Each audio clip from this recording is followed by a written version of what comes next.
सब कुछ मंगाना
सोच तो है कि नारा शिमला नगर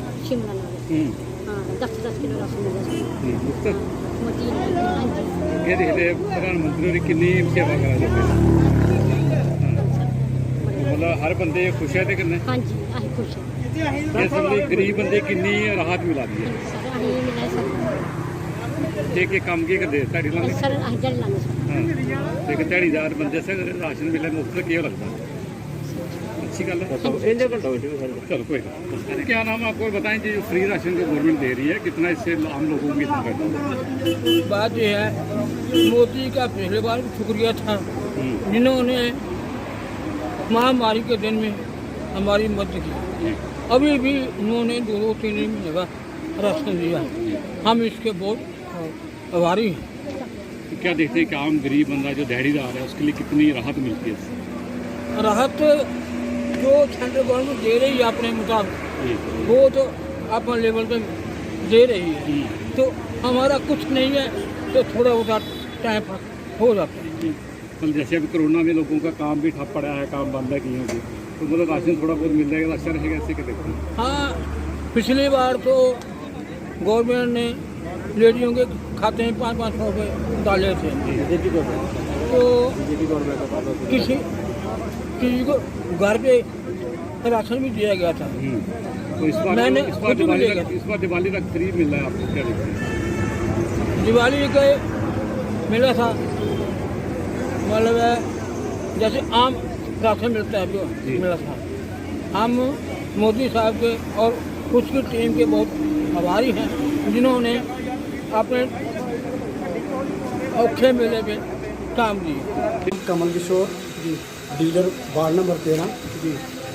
बताएंगे आज जो राशन दिया जा रहा है मुफ्त में लोगों को कितना राशन दिया जाए कितना दिया ये प्रधानमंत्री गरीब कल्याण योजना उसके तहत हम ये राशन दे रहे हैं ये 4 किलो गेहूँ 1 किलो चावल पर सोल जो आते राशन हर महीने आता है ये उससे एक्स्ट्रा राशन हर महीने 7 महीने के लिए गवर्नमेंट ने इसको अनाउंस किया हुआ है ये हम दिवाली तक देंगे एक्स्ट्रा जो देते हैं बीपीएल वाला जो भी है वो देते हैं पैसे वाला ये उसके अलावा ये फ्री राशन है। इसमें क्या क्या मिलेगा? इसमें 4 किलो गेहूँ है 1 किलो चावल है पर सोल आटा वगैरह कुछ इसमें आटा नहीं है इसमें गेहूँ और चावल है तो ये हम लोग राशन कार्ड होल्डर को बायोमेट्रिक सिस्टम से देते हैं। ठीक बीपीएल कितना राशन दो 10 किलो थैंक यू।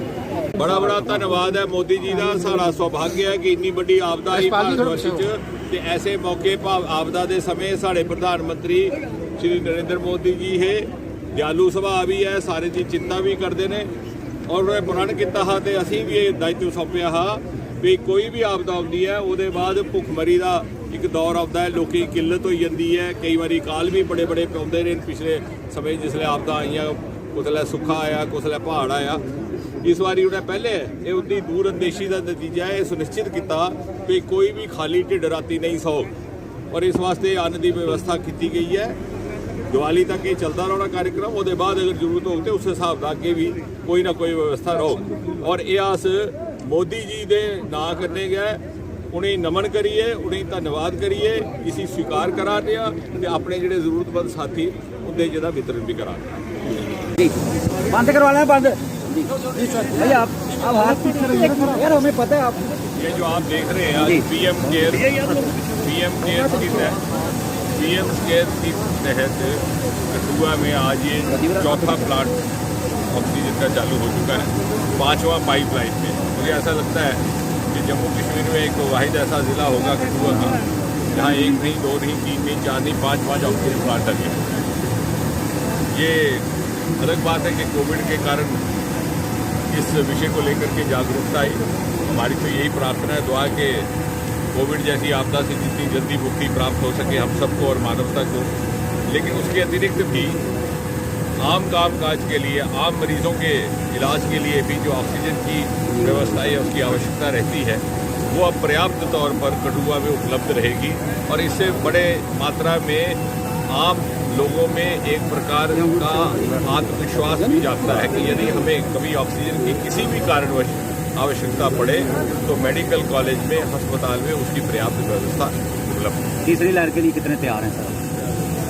अगर आती ऐसा है कि अभी क्या होगा उसके बारे में तो पूरी तरह कोई कह नहीं सकता, लेकिन अपनी तरफ से हर तरह की व्यवस्था अब कर दी गई है। ये प्रधानमंत्री की अपनी व्यक्तिगत हस्तक्षेप के कारण हुआ। पीएम केयर्स के तहत देश भर में इस प्रकार की ऑक्सीजन प्लांट्स की स्थापना की जा रही है। हम प्रधानमंत्री का धन्यवाद करते हैं। कठुआ की और जम्मू कश्मीर की उन्होंने सदा चिंता की है,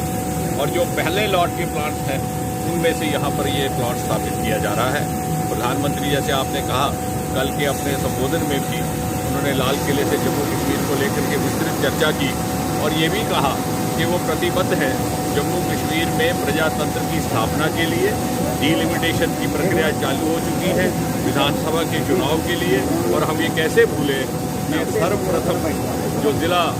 परिषदों की स्थापना हुई और चुनाव हुआ जम्मू कश्मीर में, ये प्रधानमंत्री मोदी जी के व्यक्तिगत हस्तक्षेप से हुआ। पंचायतों के चुनाव हुए,